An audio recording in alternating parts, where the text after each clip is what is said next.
उसको 15,000 रुपया देंगे, जगह नहीं मिलेगी, या वृद्धा पेंशन वही बंटवारा होगा, एको को बूढ़ा गांव में नजर नहीं आएगा। लेकिन यहां देखिए, जीवन का सर्वोच्च ज्ञान के लिए यह विशाल पंडाल बना है, सारी व्यवस्था हुई है, लेकिन यहां कितने लोग उपस्थित हैं? क्या सभी लोग मनुष्य हैं? मनुष्य के रूप में है, लेकिन समझदारी नहीं है। इसी बात को समझाने के लिए सत्संग है। एक भी व्यक्ति यह समझ ले कि परमात्मा ने मानव का तन क्यों दिया, किस लिए दिया, हमें क्या करना है, आखिर मनुष्य शरीर देने का कोई उद्देश्य तो होगा, कारण क्या है, इसका पता अगर मनुष्य सोच ले तो मनुष्य सत्संग में जरूर बैठेंगे। बुद्धि योग है, ज्ञान से अपने आप को जोड़िए, सत्संग है बुद्धि योग। बिनु सत्संग विवेक न होई, राम कृपा बिनु सुलभ न सोई। विवेक कहते हैं किसको? देखिए, पढ़ लिख करके विद्वान हो सकते हैं, लेकिन विवेकशील नहीं हो सकते हैं। आज देखिए, बड़े बड़े विद्वान पढ़ लिख करके बड़े बड़े पद पर बैठे हैं, सारा गड़बड़ सरबड़ कौन करते हैं? वही सब ने करते हैं। बड़े बड़े पद पर जो बैठे हैं, कोई खुरपी पास बैठे हैं, घूस लेते हैं, झूठ बोलते हैं, उल्टा पुल्टा काम करते हैं। बड़े बड़े पद पर बैठे लोग घोटालाबाजी करते हैं, चरित्रहीनता के आरोप में होटलबाजी करते हुए पकड़े जाते हैं। और इतिहास जब हम पढ़ते हैं तो पता चलता है कि हॉल चलाने वाले से देश की क्षति नहीं हुई है। इसी में से कुछ बड़े बड़े विद्वान लोग स्वार्थ में, निहित स्वार्थ के कारण देश को गुलाम कर दिया। देश को जितनी क्षति पढ़े लिखे लोगों से हुई है, उतने हल चलाने वालों से नहीं हुई है। कुछ लोगों ने विद्या अर्जित करके भी अपने विद्या का सही लाभ नहीं उठाया। विवेक कहते हैं सार असार का ज्ञान। सार क्या है, असार क्या है, पाप क्या है, पुण्य क्या है, कर्तव्य क्या है, अकर्तव्य क्या है, धर्म क्या है, अधर्म क्या है, इसका ज्ञान होता है सत्संग में जाने से। सत्य क्या है, असत्य क्या है, सत्य क्या है, असत्य क्या है। सत्य है परमात्मा, और यह आत्मा भी सत्य है। आत्मा सत्य को परमात्मा सत्य में मिला दीजिए, असली सत्संग हो जाएगा। अभी हम लोग बाहरी सत्संग में बैठे हैं, धर्म कथा बाहर सत्संगा। इस सत्संग में संत महात्मा लोग आंतरिक सत्संग की चर्चा करते हैं कि कैसे मिलन होगा, कैसे हम दुख से छूटेंगे। लोग सुन समझ करके जीवन में उतारते हैं, गुरुजनों से युक्ति जानते, खूब सत्संग सुनेंगे। सुनते सुनते विवेक जगेगा, ईश्वर एक है, उस तक जाने का रास्ता एक है। इस रहस्य को जानने के लिए तब आप क्या करेंगे? गुरु से युक्ति जानेंगे। सत्संग सुनने से विवेक जगता है। सत्संग को सुनने से पाप ताप का नाश भी होता है। पाप ताप का नाश होता है सत्संग सुनने से। और देख लीजिए, गुरु महाराज के समय में बहुत ऐसी बात है। देखिए, सत्संग सुनने से क्या लाभ होता है।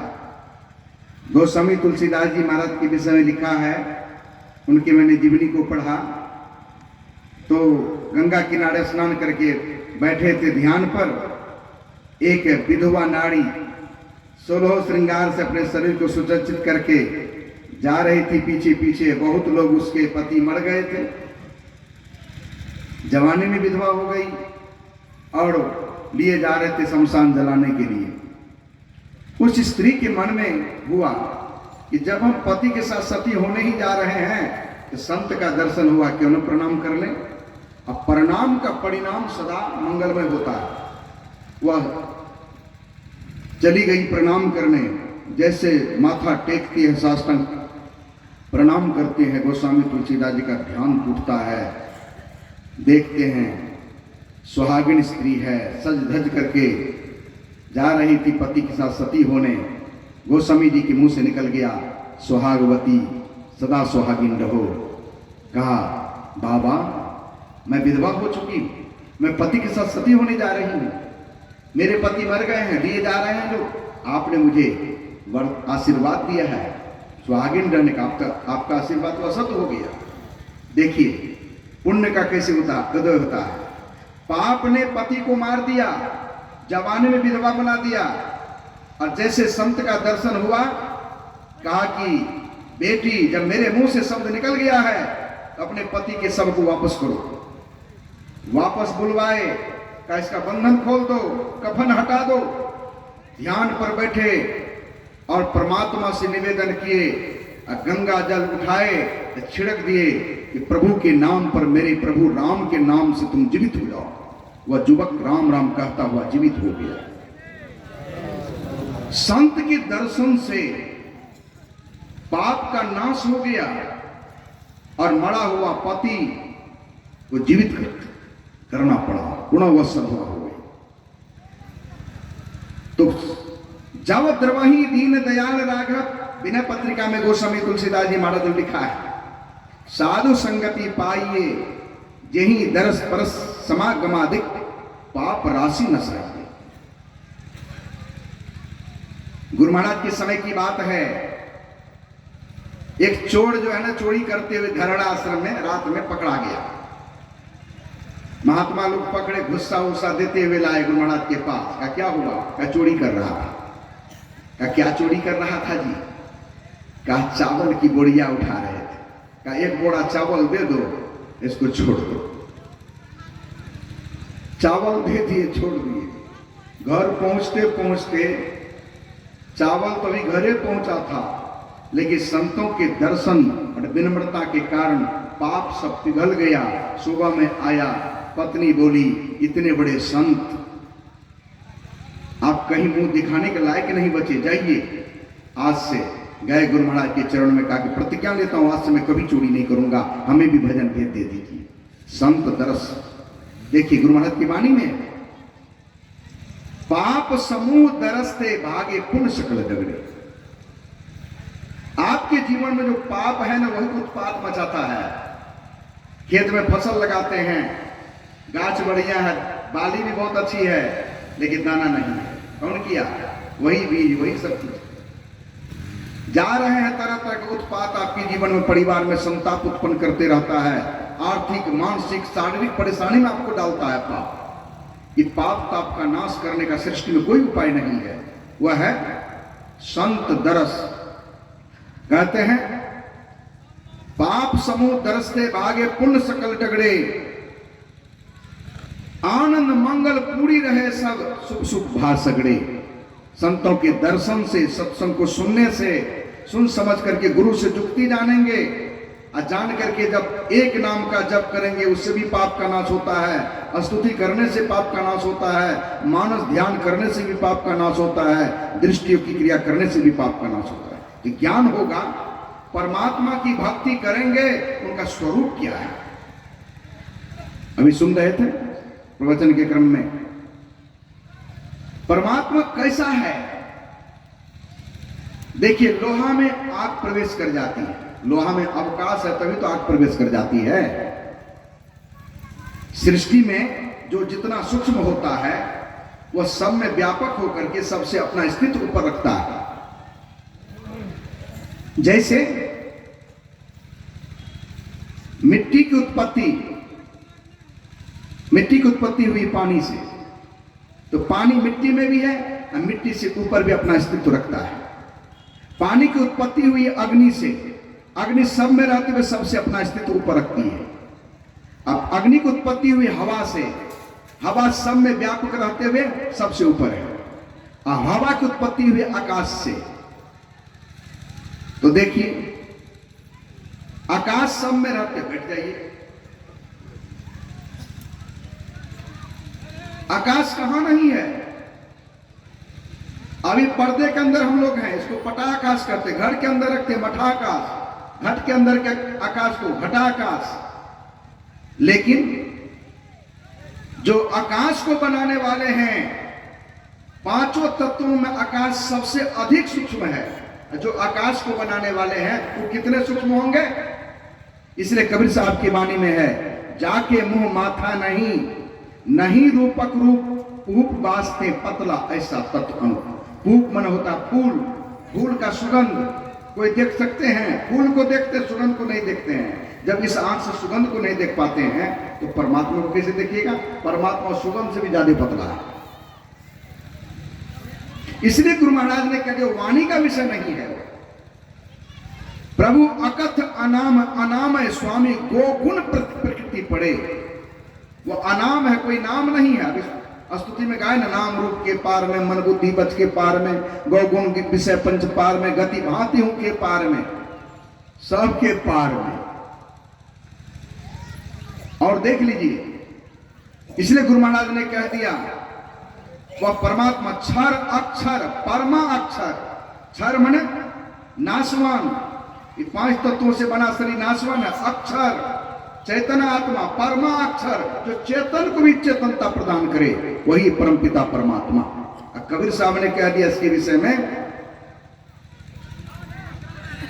स्वरूप अखंडित चैतनस चैतन्य व्यापी।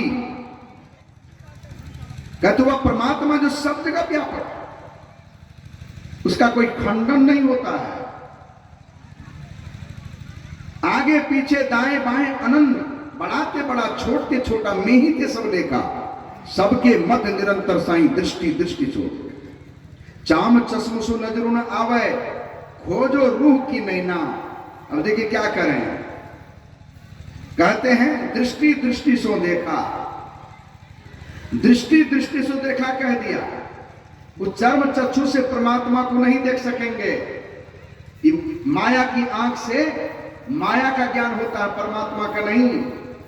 इसे कह दिया चर्म चक्षु से नजर, तब दृष्टि दृष्टि सो देखा। यह दृष्टि, जिस दृष्टि के पावर से यह आंख देखती है, उसी आंख से परमात्मा को देखेंगे। कौन आंख? 5 तरह की दृष्टि होती है, जागृत की दृष्टि, स्वप्न की दृष्टि, मानस दृष्टि, दिव्य दृष्टि, आत्मदृष्टि। जब गुरु से जुक्ति जानेंगे, गुरु से जुक्ति जान करके जब आप एक नाम का, जब नाम रूपात्मक जगत में जो मन फैला हुआ है, एक नाम का जप करेंगे, आपका मन जब एक नाम को पकड़ लेगा, दुनियादारी का सब नाम को आप भुला देंगे। सकल भूले एके रहे। एक रूप का ध्यान आप करेंगे तो आपके मन में जब कोई रूप नहीं आवे, एक इष्ट रूप के अलावे, समझिए हमारा मानस ध्यान सिद्ध हो गया, आपके अंदर दृष्टियों करने की क्षमता पैदा होगी। अब फिर कहते हैं दृष्टियों की क्रिया कीजिए। जहां गुरु का आदेश है, दो नैना भी सन्मुख देख, आंखें बंद करके देखिए, घोर अंधकार मालूम पड़ता है। उसी अंधकार मंडल में गौर से देखिए, गुरु जुक्ति से देखिए, लखत लखत लखी पड़े कटे जमफंद है। जिस दिन दृष्टि आपकी सूक्ष्माति सूक्ष्म जगह पर टिक जाएगी, मन स्थिर होगा, परमात्मा का द्वार खुल जाएगा। पहले काला काला चमचम, काला काला बिंदु दिखाई देगा, कई रंगों का होते होते मन में कंपन रहने के कारण ऐसा प्रतीत होता है, बिजली छट छट छट छट। लेकिन जैसे मन स्थिर होता है, देखते हैं चमचमाता हुआ बिंदु, अंदर में ही जहां प्रकाश होता है वहां शब्द भी होता है। आयुष तो जीवन है, इसी 2 आधार पर सृष्टि चल रही है। हम लोगों का जीवन इसी 2 पर आधारित है। शरीर से गर्मी और शब्द समाप्त हो जाए तो मुर्दा घोषित कर देते हैं डॉक्टर। ज्योति और शब्द के सहारे हम 4 जड़ शरीर चेतन शरीर को पार कर परमात्मा को प्राप्त कर सकते हैं। हम बराबर समझाते हैं, जैसे आप देख लीजिए, दीवार घड़ी है, टेबल घड़ी है और हाथ की घड़ी है। तीनों तो घड़ी ही है, लेकिन जिस यंत्र से आप दीवार घड़ी के कलपुर्जे को खोल लेंगे, पकड़ लेंगे, जिस यंत्र से आप टेबल घड़ी के कलपुर्जे को खोल लेंगे, पकड़ लेंगे, उस यंत्र से हाथ की घड़ी खोल सकेंगे, पकड़ सकेंगे। क्यों? दीवार घड़ी का कलपुर्जा मोटा मोटा होता है, टेबल घड़ी का कलपुर्जा मोटा मोटा होता है, मोटे मोटे यंत्र के पकड़ में आ जाता है। देखिए हाथ की घड़ी का कलपुर्जा बारीक होता, महीन होता है, मोटे यंत्र के पकड़ में नहीं आएगा। उसके लिए महीन यंत्र की आवश्यकता होती है। स्वयं वो परमात्मा ने इंद्रियों को बहिर्मुखी बनाया है। मोटे मोटे इंद्रियों से मोटे मोटे जगत का ज्ञान होता है, परमात्मा का ज्ञान करने की शक्ति इन इंद्रियों को नहीं है। इसके लिए क्या करना पड़ेगा? कहते हैं दृष्टि योग कीजिए, देखते देखते आपकी दृष्टि पैनी हो जाएगी। जिस दिन पैनी हो जाएगी आप सूक्ष्म की सूक्ष्म चीजों को देखने लग जाएंगे। आत्मदृष्टि आत्मगम्य सो राम, जैसे सूर्य के प्रकाश से सूर्य का ज्ञान होता है, उसी तरह जब सारा आवरण हट जाएगा, सारे आवरण से टूट जाएंगे, तो आत्मा के प्रकाश से आत्मा का ज्ञान होगा, आत्मा से ही परमात्मा का ज्ञान होगा। एक व्यक्ति का हम ईश्वर को नहीं मानते, प्रवचन के क्रम में खड़ा हो गया, मैं कहा बैठिए, हमको दिखा दीजिए परमात्मा। कहा 1 घंटा के बाद दिखा देंगे, प्रवचन समाप्त होने दीजिए। सत्संग समाप्त हुआ, लोग घरवैया ले गए जलपान कराने, वो पूछने वाला भी बैठा हुआ था, महात्मा के वेश में था। मैं कहा बाबा क्या खा रहे हैं? जलपान जब करने लगे, कहा चूड़ा मुढ़ी घुगनी बादाम की सब्जी। आपको कुछ पता है सब्जी में नमक नहीं है? वो क्या कहता नमक है। मैं कहा महात्मा होकर के झूठ बोलते हैं, मैं कहता हूं नमक नहीं है सब्जी में। महात्मा क्या कहा नमक है, तमा के गुस्सा से खड़ा हो गया। मैं उसके निकट पहुंचा, मैं कहा नमक है तो उनको सब्जी में दिखाइए नमक किधर है। अब तो दिल मिला गया, कहा जब इस आंख से हम नमक नहीं दिखा सकते हैं तो कहते परमात्मा दिखाई, इस आंख से परमात्मा को कैसे देखिएगा? तो क्या कहता है खा के देखिए कि नमक है कि नहीं। मैं कहा आप संत मत के ज्ञान को धारण करके देखिए परमात्मा है कि। सद्गुरु महाराज इसलिए सत्संग की बातों को सुनिए। गुरु महाराज कहते सत्संग रोज कीजिए, ध्यान कीजिए, नित्य प्रति सत्संग कर ले प्यारा, तेरा कार सरे सारा। सार कार्य को निर्णय करके धर चेतन धारा, पिंड के पारा दसम दुआरे का, ज्योति जग जावे अति सुख पावे शब्द सहारे का। लख बिंदु नादता त्रय वंदे के सुनो में ही, ब्रह्म नाद का धरो सहारा अपन में ही। बोलिए श्री सद्गुरु महाराज की जय। श्री सद्गुरु महाराज की जय। अगले वक्ता के रूप में आपके समक्ष